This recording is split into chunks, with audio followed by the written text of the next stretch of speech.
Salut à tous, alors c'est le Talker, on se retrouve aujourd'hui pour un nouveau podcast. Aujourd'hui j'ai envie de parler de Gérard Depardieu.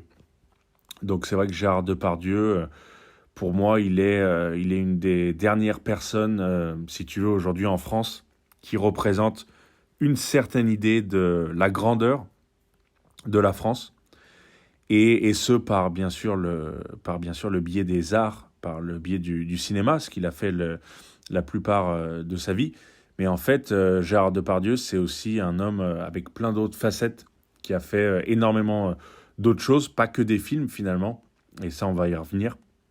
Mais tout d'abord, la première fois que je suis tombé sur Gérard Depardieu, c'était quand j'étais petit, je devais avoir peut-être 7 ans. Et alors, du coup, je sais plus vraiment si je l'ai connu avec une de ces comédies un petit peu grand public ou avec Les Valseuses qui étaient déjà moins politiquement correctes. Et t'es peut-être comme moi, tu vois, si t'as la trentaine, tu te souviens peut-être qu'à l'époque, les lundis, en fait, les lundis, il y avait des films sur France 3, je me rappelle exactement à 20h50. Alors, je te parle de ça, ça devait être les années 90, hein, tu vois, on devait peut-être être en 98, ouais, 98, 2000. Et il y avait un film chaque lundi sur France 3, donc la chaîne publique. Et souvent, donc ils faisaient des rediffusions, comme d'ailleurs un petit peu toujours aujourd'hui avec ce qui doivent être les chaînes de la TNT, mais bon, la télé a presque plus aucune importance aujourd'hui. Et il y avait les valseuses. Et je me souviens que quand tu étais gamin, quand tu avais moins de 14-15 ans, bah, tu n'avais pas le droit de regarder Les Valseuses, parce que c'est un film qui avait quand même pas mal de... Un film assez graphique, on va dire, tu vois, un film un peu avec des scènes de cul et tout, et on n'avait pas... En tant que gamin, normalement, si tu étais un minimum éduqué, tes parents voulaient pas que tu regardes ça. Mais c'est vrai que je me rappelle, il y avait une bande-annonce. À l'époque, ils mettaient une bande-annonce sur France 3 du film qu'ils allaient diffuser. Et ça avait l'air tentant, quoi. Tu voyais les extraits comme ça, avec la scène, tu vois, du caddie. Enfin, tu l'as peut-être vu, ce film, en fait. Mais tu avais la scène du caddie. Tu avais plein de scènes comme ça, vraiment pas du tout politiquement correctes, qui aujourd'hui ferait frémir n'importe quel mouvement, en fait, hein. Même si, encore une fois, ce film, il a quand même bien... premièrement, il a bien vieilli, et en plus, il a été quand même... il a peut-être été très critiqué à l'époque, un petit peu, mais aujourd'hui, je pense que j'ai jamais vraiment entendu des associations l'attaquer, et pourtant, il y aurait de quoi faire entre le féminisme, tu vois, il y a plein de choses, il y a plein de sujets dedans qui piquent un peu, quoi. Et, euh, et voilà, et donc c'est vrai que il me semble que c'est là que j'ai découvert Depardieu. Après, ça pouvait être aussi dans une autre comédie, comme je te disais, grand public, mais là vraiment, j'ai plus de souvenirs par rapport à ça. Et puis après, ben, j'ai commencé à regarder un petit peu ces films, après d'autres films, tu vois, ça m'a amené à une fois j'avais vu aussi, pareil, un peu gamin, juste avant l'adolescence, j'avais vu Tenue de soirée. Alors le gros film, pareil, choc avec Depardieu, qui pour moi, c'est un de ses très bons rôles, hein, dans Les Valseuses ou dans Tenue de soirée, puisqu'il il se met un petit peu en danger, tu vois, Depardieu, il joue un homo, il joue, euh, il joue le mec quand même qui a pas froid aux yeux, un petit peu bandit, un peu voyou. Et d'ailleurs, c'est un peu ce qu'il est aussi, hein. C'est ça aussi qui est intéressant avec Depardieu, c'est que, en fait, quand tu regardes sa vie et quand tu regardes justement des films comme ça, comme Les Valseuses, Tenue de soirée, les films surtout comme ça des années 70, ben en fait, c'est un peu la vie de Depardieu. Depardieu, c'est un mec qui... alors, je te dis ça parce que moi, après cela, j'ai lu son bouquin. Donc j'ai lu quasiment, je crois, tous ces bouquins qu'il a fait là récemment, dont Vivant, qui est le premier qui est sorti en 2015, je crois. Et en fait, le mec de Pardieu, déjà, il était pas destiné à naître, puisque sa mère l'a piqué avec des aiguilles. En fait, elle voulait avorter. Et puis à l'époque, c'était la manière de faire quand tu voulais pas garder un enfant, bah, tu le piquais avec des aiguilles. Donc, puis finalement, il a survécu, il est quand même venu au monde. Donc il se dit lui un petit peu un survivant. Et quand tu regardes après son parcours, bah, il a été livré à lui-même avec des parents cassos de Châteauroux, tu vois, une ville provinciale qui devait quand même être pas très favorisée, surtout à l'époque où il est né. Et donc voilà, le mec il a été livré à lui-même, donc il a un petit peu tout fait pendant son enfance, et puis il a trouvé des démerdes pour s'en sortir. Et il s'est même, tu vois, il a même fait la pute avec des hommes, quoi. S'est prostitué, le mec, il taillait des pipes dans à des routiers, je crois, tu vois. Enfin, au début, ça faisait un peu marrer, tu vois, mais quand tu y repenses, putain, tu dis, c'est un truc de ouf, quoi. Il a eu une vie incroyable, donc grand respect à ce mec-là, hein, quand même, Gérard Depardieu. Une vie, il a traversé plusieurs vies, en fait. Et c'est ça qui, moi, me fascine chez Gérard Depardieu, c'est l'idée que tu puisses avoir une vie aussi riche en une seule vie.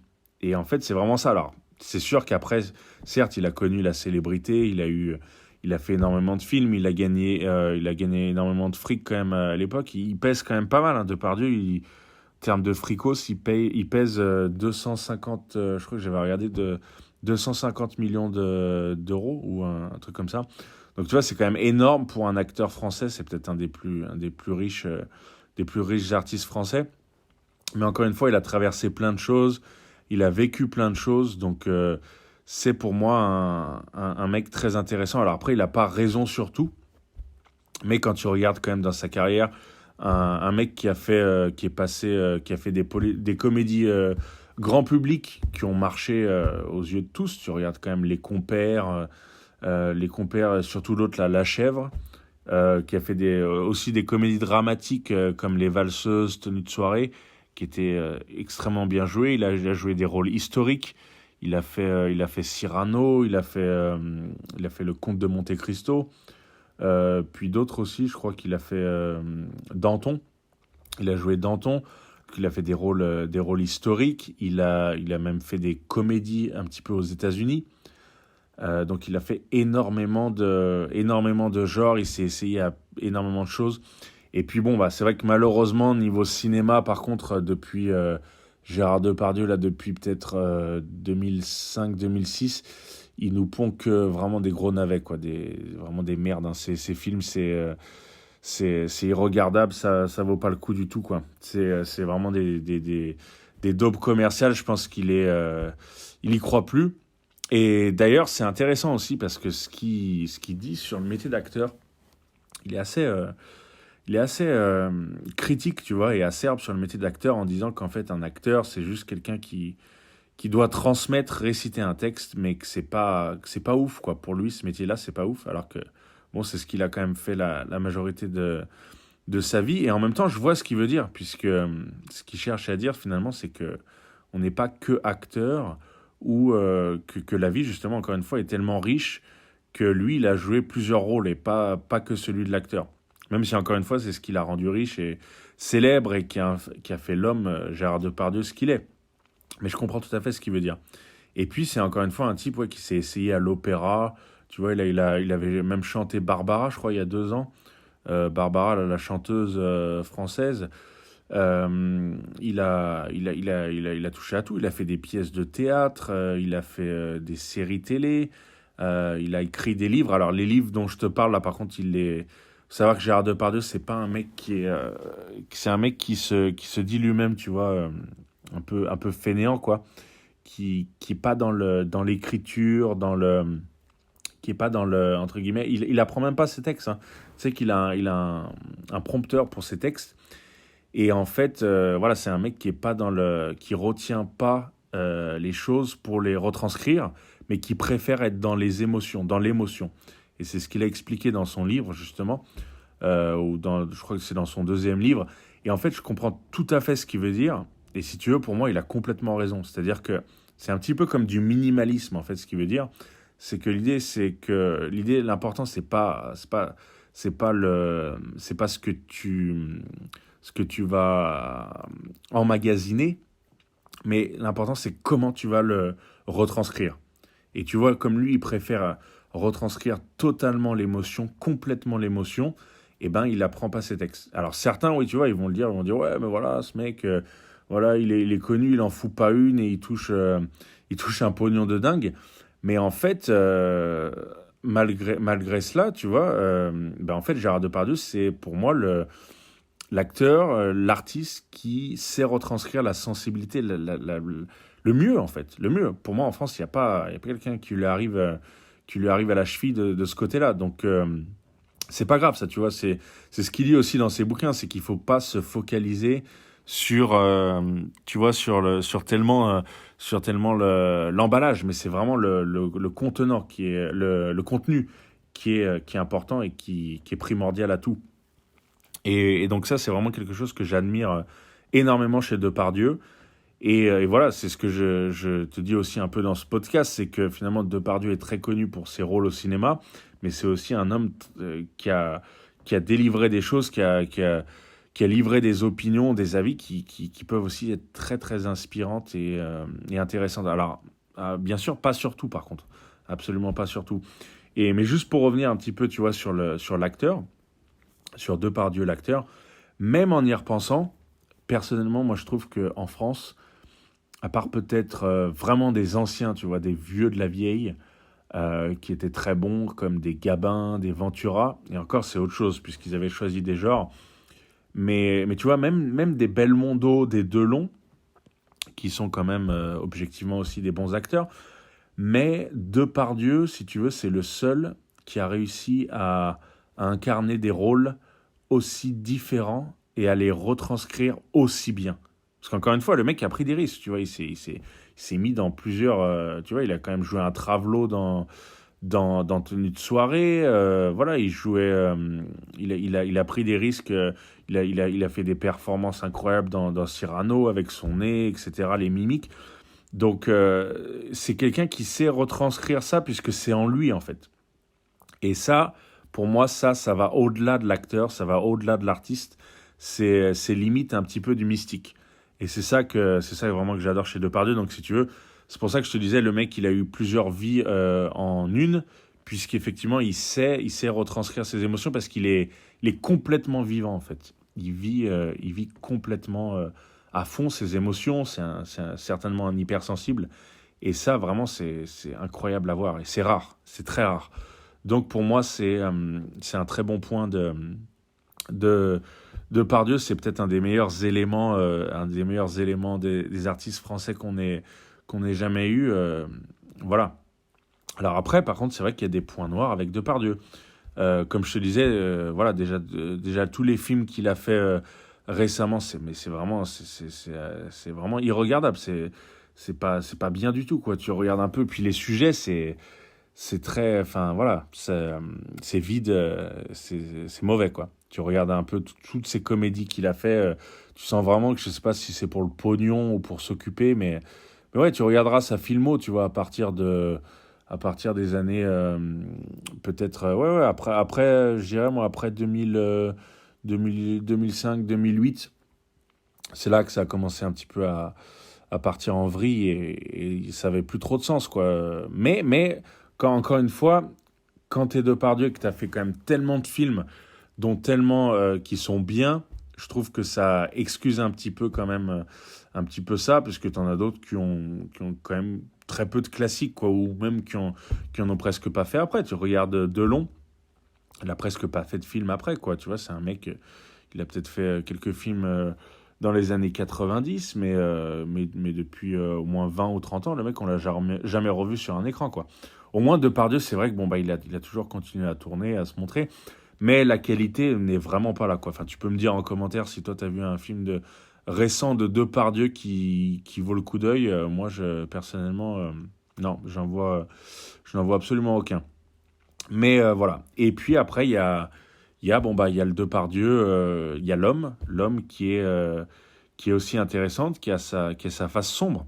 Tu vois, c'est un mec aussi qui a perdu un fils, Guillaume Depardieu, qui était d'ailleurs aussi un écorché vif, qui avait un peu le même parcours que son fils d'ailleurs, qui à l'époque s'était un peu prostitué aussi, puis qui avait touché à la drogue, tout ça.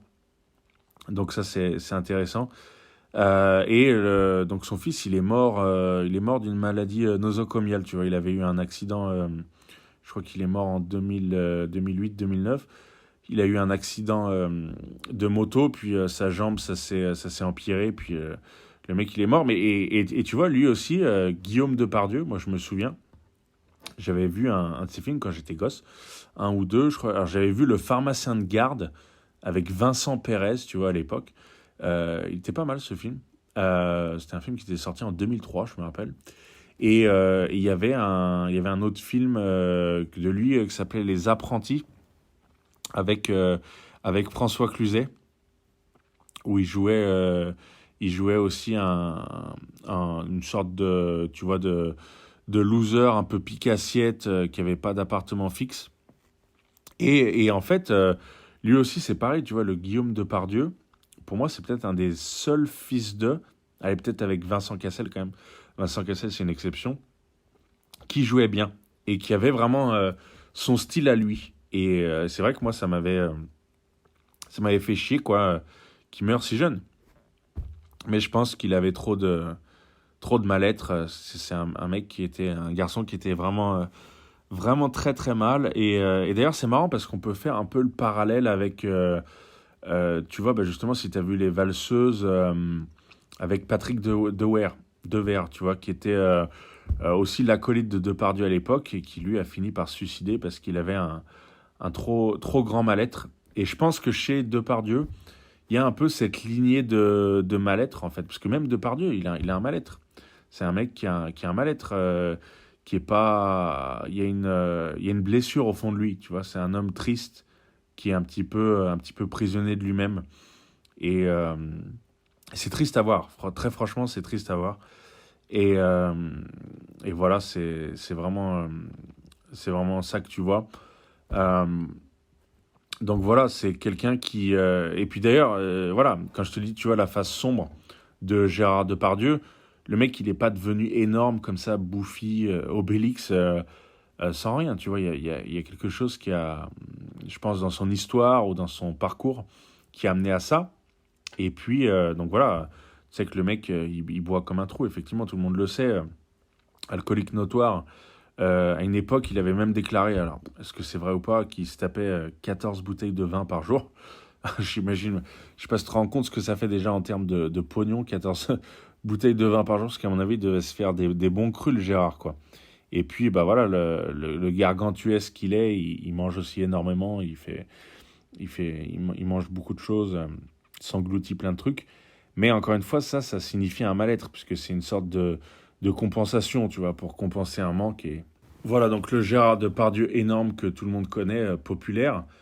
Et puis après, il y a aussi un Depardieu qui est mystique. Et ça, c'est un Gérard Depardieu qui m'intéresse même beaucoup plus. Tu vois, depuis quelques années, justement, donc, quand il a commencé à publier ses séries de livres, là, qui s'appellent, il y a Innocent, Vivant, puis là, il y a le dernier que j'ai lu aussi qui s'appelle Ailleurs. Bah, tu vois, un Gérard Depardieu mystique qui parle énormément de voyage, énormément de spiritualité. Il faut savoir que c'est un mec Gérard Depardieu, qui s'est converti à l'islam. Tu vois, il a eu une phase. Donc voilà, après, ça peut prêter à rire parce que le mec, voilà, il s'empiffre de porc. Et puis pareil, il boit énormément d'alcool. Il fume aussi, mais cela dit, tu vois, il a quand même, ça dit de lui quand même qu'il a un intérêt porté sur les spiritualités du monde. Et puis, il en parle beaucoup dans ses livres. Et puis, il y a eu quelques reportages, tu vois. Je crois que c'était à Pleines Dents. Et puis, il y avait un reportage sur Arte qui est assez intéressant. J'avais pas réussi à les retrouver. Où, tu vois, il partait dans des pays comme ça. Puis, il y avait une série sur le Japon. Et tu sens que c'est un. Alors, après, c'est peut-être un petit peu scénarisé aussi, tu vois. C'est vrai, vu qu'il y a une équipe de caméra et tout.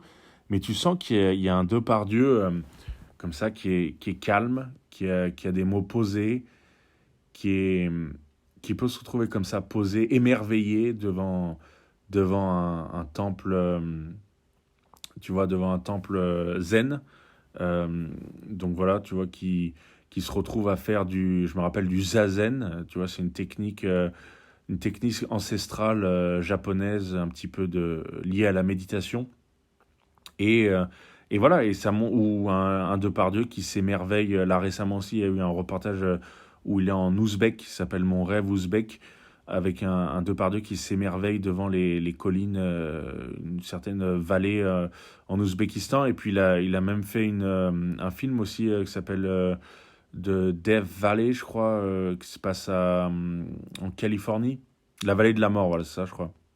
La vallée de la mort, où qui est un petit peu... enfin, je ne l'ai pas vu, mais je crois que c'est un film un peu comme ça, où justement, il s'émerveille aussi devant la grandeur de la nature, et il en parle dans ses livres. Et encore une fois, c'est une chose qu'on ne connaît pas trop, puisque tu vois, Depardieu, il est toujours vu un petit peu comme le mec bien lourd, limite un peu beauf, tu vois, qui pète et tout. Et c'est vrai qu'il y a ça un petit peu peut-être de lui, tu vois, c'est vrai. Mais ce côté mystique, ce côté spirituel, intéressé par les religions, moi, il m'intéresse énormément. Voilà. Alors après, par contre, voilà, ce qui a aussi un petit peu niveau humainement de personnalité, ce qui reflète des fois un petit peu chez Depardieu, c'est un petit côté cassant. Tu vois, il peut être un peu cassant. Donc ça, je trouve ça quand même un peu dommage. Des fois, qui sont un peu comme ça. Par exemple, tu vois la dernière interview de lui là avec Combini. Alors après, j'avoue, hein, le mec en face, l'espèce de hipster, le hipster qui comprend rien à rien, complètement déconnecté, assez con, on va dire, qui lui pose des questions de merde. Forcément, je peux comprendre que ça énerve. Mais après, ouais, c'est vrai que l'attitude de Depardieu, parfois, même des fois face à des journalistes, ça reflète un petit peu. C'est un peu dommage, je trouve que voilà, il est un peu cassant, un peu bâchant. Et bon, il y a une attitude aussi où il critique pas mal les Français, il parle d'expatriation constant là depuis 7-10 ans, voilà, où il se fait citoyen russe. Mais en fait, pour moi, il a très juste, hein, il a très bon sur ce qu'il dit sur les Français, voilà, qui deviennent un peuple hyper triste, qui croit plus en rien, c'est tellement vrai. Là, je vous en parlerai dans une autre vidéo, on aura l'occasion de développer ça plus en profondeur, mais il a totalement raison. Pour moi, ça, c'est pas du French bashing, hein, comme on dit, c'est la triste réalité. Donc voilà, c'est ça. Et puis après, bon, moi, ce que j'aime pas quand même dans Depardieu aussi, c'est un petit peu des fois des phrases qu'il va dire, des choses qu'il va déclarer qui sont pas, qui sont dénuées quand même de sens. Là, récemment, il a parlé des migrants en disant que les migrants, c'était l'avenir, que la France, elle était pas, que la France, elle était pas humaine, qu'elle respectait pas les droits de l'homme en les accueillant pas. Enfin, tu vois, c'est pas comme ça qu'il faut faut lire les choses. Peut pas se permettre de dire ça. Le mec qui a quand même énormément de fric qui dit ça, alors qu'il y a quand même plein de problèmes qui se passent quand même avec les migrants. C'est pas sous cet angle-là qu'il faut aborder les choses. Donc souvent, il dit des choses comme ça avec lesquelles je suis pas vraiment d'accord. Mais ça, c'est surtout enfin, même pas du tout d'accord, mais ça, c'est surtout voilà, c'est un petit peu ce qui ressort un peu dans les tabloïds ou dans les interviews grand public, grande audience, grande écoute, qui dit ça. Mais encore une fois, moi, ce que je t'invite à faire pour aller un petit peu plus loin avec Depardieu, c'est vraiment de s'intéresser à tout ce qu'il a dit hors visuel, hors image, essentiellement dans ses livres, dans ce qu'il a écrit à te piocher sur le net, à chercher certains reportages qu'il a fait, qui n'étaient pas en lien avec le cinéma, mais juste lui avec ses passions, et notamment la bouffe. Et tu verras que c'est assez intéressant. Encore une fois, il y a beaucoup de mysticisme, beaucoup de spiritualité, de grandeur. Moi, ça m'a énormément inspiré. Et puis, comme je te dis, l'homme lui-même m'inspire dans sa manière d'être, dans la vie qu'il a eue, dans la richesse, les plusieurs vies en une qu'il a eues. Je trouve ça quand même incroyable. Le mec, encore une fois, tout ce qu'il a fait de passer d'enfants rejetés à se démerder tout seul, à se prostituer, à avoir tout essayé, à voler à vapeur, voilà, avoir fait plein de films, plein de différents types de films, avoir eu du pognon à foison, avoir fait plein d'expériences. Il a énormément voyagé aussi, hein, tu vois, il connaît très très bien le monde. Gérard Depardieu, c'est un mec qui connaît très très bien le monde, qui connaît les États-Unis, connaît l'Asie, qui est allé quasiment partout, et même dans des contrées beaucoup moins connues d'ailleurs, comme l'Azerbaïdjan ou l'Ouzbékistan, tu vois, il en parle, il connaît bien, c'est vraiment incroyable. Puis il a lu énormément de livres, il a lu plein d'écrits, il parlait de Saint-Augustin aussi. Alors, j'ai jamais vraiment lu Saint-Augustin, mais il en parlait, il parle de la spiritualité, il a été converti à l'islam, enfin, t'imagines quand même cette vie d'une richesse incroyable, quoi. Et en plus, il a eu le fric. Tu vois, en plus, il a eu le fric, donc la richesse monétaire et la richesse la plus importante qui est la richesse de la vie, de l'humain, de l'expérience. Donc ça, c'est quand même incroyable. C'est pour ça que moi, il m'a toujours fasciné. Il a encore, je crois, il y avait une rue, là, la rue du Cherche-Midi, où il possède plein de trucs. Tu vois, il avait une poissonnerie. Je me souviens de ça, justement, c'est dans le film de Baffy, tu vois, à l'époque, ça s'appelait Les Clés de Bagnole, une sorte de navet, hein, tu vois, lui-même, il l'avait dit, Baffy. Mais tu vois que voilà, il a une poissonnerie, il a une fromagerie, il a des restaurants, il a des vignes aussi, il a un château. Récemment, il avait été dans son château quand il y a eu le confinement, là. Donc voilà, le mec explorait énormément de choses. Donc moi je te dis, c'est quelque chose qui m'a toujours inspiré chez lui, d'une sa vie, avec sa vie très riche, et puis là plus récemment ce dont il se met à parler, peut-être parce qu'il approche dans l'âge aussi, il vieillit, où il parle de mysticisme, de spiritualité. Moi j'ai jamais loupé une de ses interviews, comme ça je te dis un petit peu en off. Il y a même eu une BD sur lui d'ailleurs, La vie de GG, un truc comme ça, où voilà, un mec qui l'avait suivi en BD, j'avais trouvé ça intéressant. Et d'ailleurs, pour te dire, tu vois, moi, Gérard Depardieu, une fois, je l'ai rencontré. En fait, j'étais justement, je crois que près de sa rue, tu vois, à Paris, près de sa rue, vers la rue du Cherche-Midi, je crois que c'est dans le 14e, si je dis pas de bêtises. Et le mec, il était attablé, et je te jure, à ce moment-là, j'étais avec une meuf, une américaine, et j'étais quand même. Là, c'est une des rares fois où. Parce que j'en ai vu des célébrités, tu vois, dans Paris. Mais là, c'était une des rares fois où j'étais réellement impressionné, quoi, par le mec. Et en fait, déjà, il est beaucoup plus petit que ce qu'il paraît. Et il paraissait pas si énorme. Il était assis et il avait, tu sais, sa veste qu'on voit souvent dans les interviews, là, une sorte de veste, beige. Bon, je pense que voilà, vu que le mec il est quand même assez gros, il doit pas non plus avoir un choix énorme de vêtements. Donc, même s'il est pété de thunes, il doit toujours un petit peu s'habiller pareil. Et il était en train de manger et j'ai hésité, tu vois, peut-être pendant une bonne minute à aller le voir. J'étais quand même assez impressionné, hein, vraiment. Et puis finalement, je suis allé le voir. Et le mec, très gentil, quoi, hyper sympa. Je m'attendais pas à ça. Il m'a vouvoyé. Il était hyper poli, hyper respectueux. Donc on a échangé un petit peu. Donc j'arrivais plus trop à trouver mes mots, donc je lui ai demandé. Je crois que je lui ai parlé de ses films. Puis comme il y avait une fille américaine avec moi, bah, je lui ai dit ouais, je me souviens que vous avez fait un film à l'époque qui s'appelait Bogus avec Whoopi Goldberg. Il m'a dit oui, oui, Bogus, oui, je m'en souviens, je m'en souviens. Et, euh, et donc du coup voilà, mais franchement, il était très très respectueux et voilà, pas du tout comme des fois on peut l'imaginer. Pour moi, c'est un homme, je pense, intègre quand même dans la vie, puisque vu que voilà, quand tu rencontres généralement un inconnu comme ça et que ça dépend comment la célébrité se comporte, mais en général, s'il se comporte bien, c'est qu'en général, c'est quelqu'un de bien. Donc, je pense que voilà, donc Gérard Depardieu. Et puis, c'est vrai qu'à l'époque, maintenant avec un petit peu des regrets, tu vois, limite, j'aurais pu lui demander presque si je pouvais m'asseoir avec lui, peut-être pendant 10 minutes, quoi, tu vois, ça aurait été bien pour continuer, pour discuter un petit peu plus, mais il était avec des gens. Et d'ailleurs, les gens, ils m'avaient regardé un petit peu avec un sourire un peu bienveillant, tu vois, pour dire oui, oui, ils voyaient que ça me faisait plaisir de le voir, quoi. Et je lui avais même demandé une photo, tu vois, à Depardieu. Il avait dit non, non, pas de photo, pas de photo. Donc du coup, voilà, j'avais pas pris de photo. Et voilà, d'ailleurs, c'est un peu dommage parce que ouais, j'aurais bien aimé avoir un petit selfie avec lui, quoi, avec Depardieu.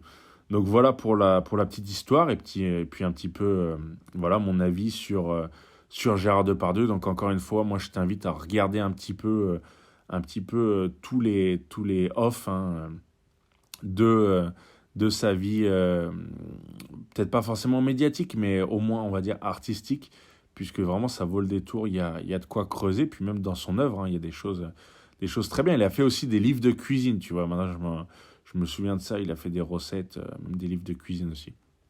Et puis Depardieu, c'est vrai que c'est un homme aussi qui, bien sûr, a toujours représenté le français, hein, la France dans ce qu'il est, dans ce qu'il a de plus profond de son âme.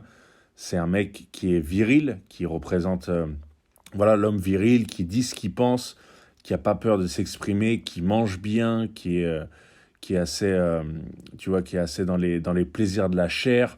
Alors, par contre, c'est vrai qu'avec l'alcool, moi, je suis pas du tout d'accord, hein. Je t'expliquerai dans une autre vidéo pourquoi je suis Je ne touche pas du tout à l'alcool et je pense que c'est un des pires poisons qui est disponible auprès de nous. Donc pour ça, je suis pas du tout en accord avec ça. Mais par contre, oui, pour la bouffe, je trouve ça très bien. Quand même si bien sûr lui, il en fait des excès, mais il représente vraiment voilà, le français qui aujourd'hui, malheureusement, n'existe presque plus. Puisque ça, si tu veux, c'est même des valeurs déjà des années, même dans les années déjà 70-80, c'était déjà le commencement de la fin pour ça. Mais Depardieu, je pense qu'il représente ça et c'est pour ça qu'il a toujours été apprécié d'ailleurs. Il représente ça, mais en même temps, il représente aussi l'homme du monde un petit peu qui peut comprendre aussi d'autres cultures, s'adapter dans d'autres environnements.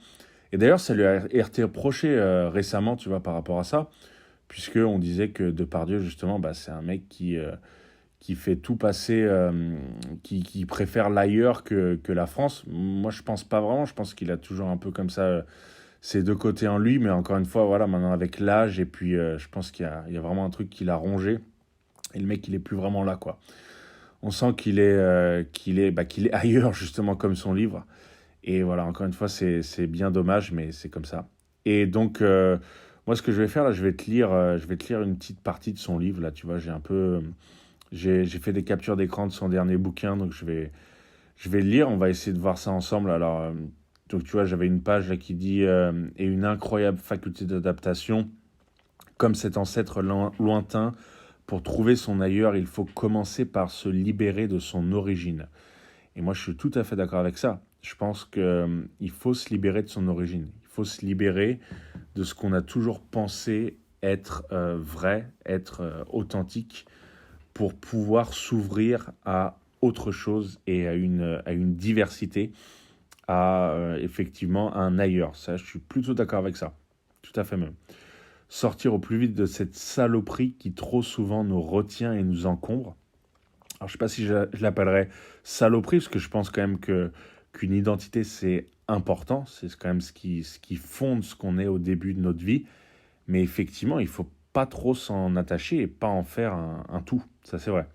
Ne pas rester français, allemand ou anglais, mais devenir humain. Oui, mais encore une fois, là, ça peut marcher, mais ça peut être aussi bisounours. Et c'est ce discours-là que j'aime pas du tout, quand même, dans ce qu'il dit sur les migrants, etc. Alors, et pour faire partie de cette famille immense et généreuse, l'humanité, il faut d'abord rompre avec toutes celles qui nous tiennent prisonniers, notre famille, nos amis, nos collègues, nos voisins, notre pays. Ça, je suis entièrement d'accord avec ça. Tu as raison, Gérard, là-dessus.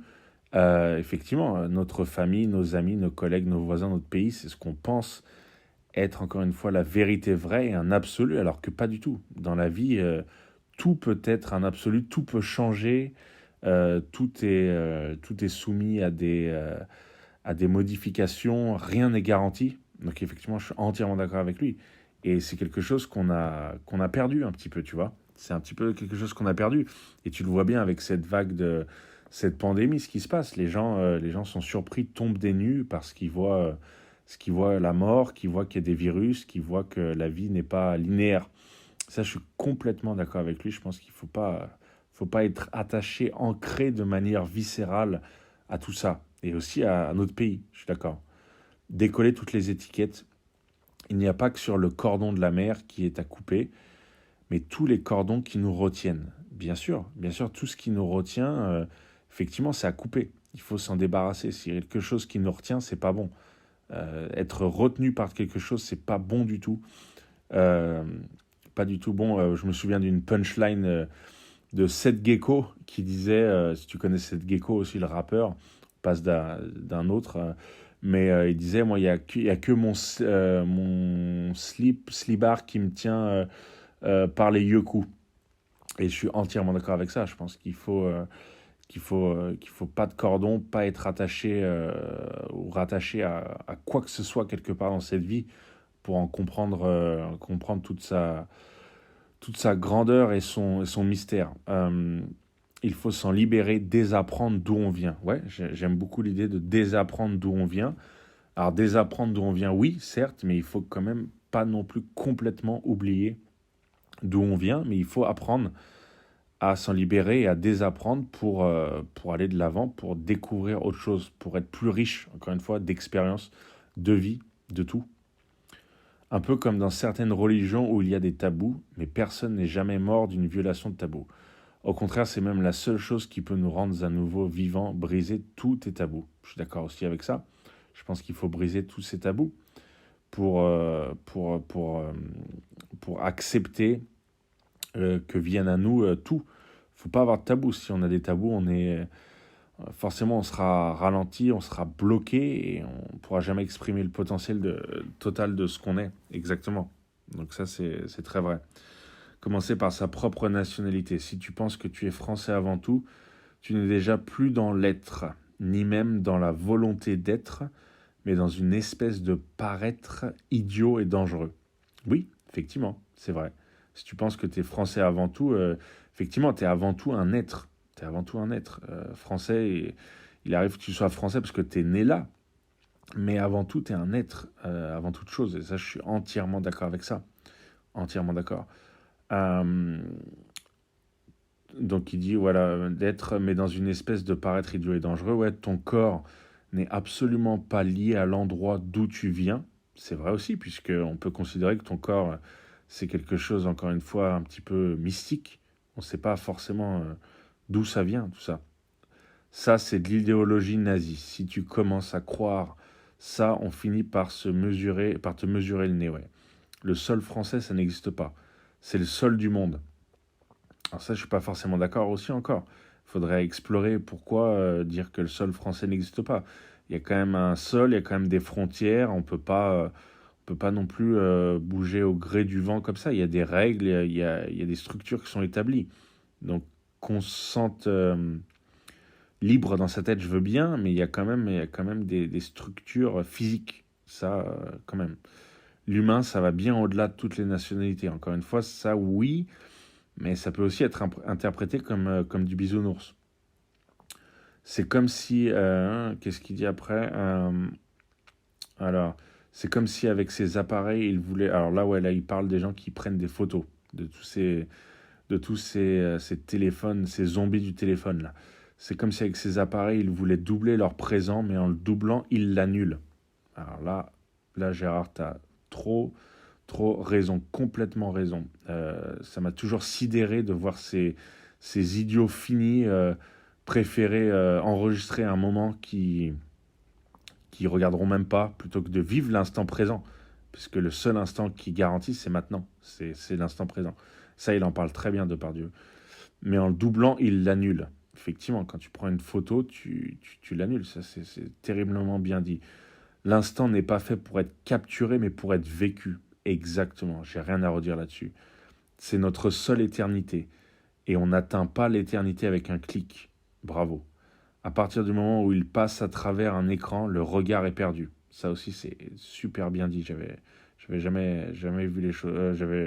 J'aurais jamais réussi à retranscrire ça. Effectivement, je vais le répéter. À partir du moment où il passe à travers un écran, le regard est perdu. À tous les addicts du téléphone qui vivent à travers un écran, c'est pour vous. On nous dit aujourd'hui que tout étant bien plus que les mots, la musique dans la richesse infinie est un ailleurs universel. Alors là, j'avais pas dû tout bien enregistrer. Alors, qu'est-ce qu'il dit après ? Alors c'est la même chose, la même façon de ne pas m'encombrer avec les mots, la même façon de ne pas penser d'être, tout simplement. Tu vois, c'est ce que je te disais tout à l'heure sur ces textes. En fait, comme il est tellement dans l'instant présent, comme il est tellement dans l'émotion, dans ce qu'il veut retranscrire, on ne s'encombre pas avec les mots.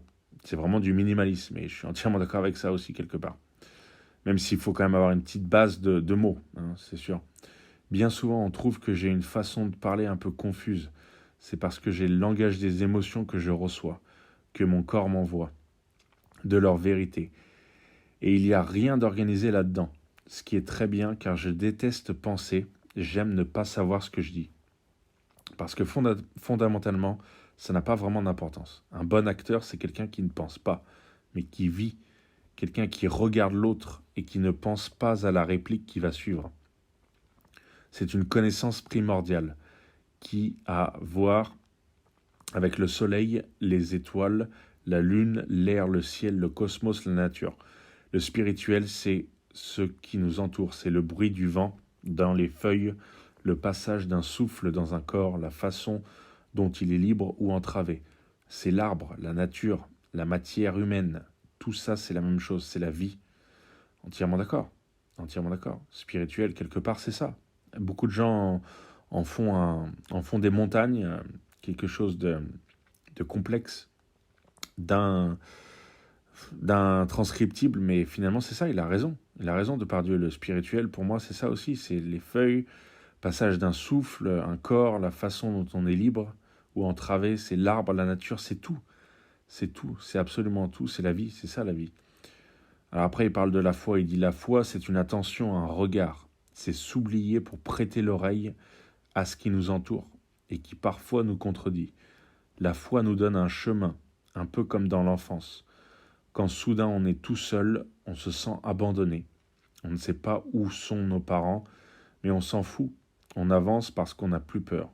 C'est cette foi qui seule peut nous conduire hors de nous, de notre ego, de notre pensée, de nos mots, toutes ces choses qui ouvrent tous les malentendus et nous mener vers l'ailleurs, vers l'amour. L'amour de l'autre, de la nature et de la vie, le respect de l'être.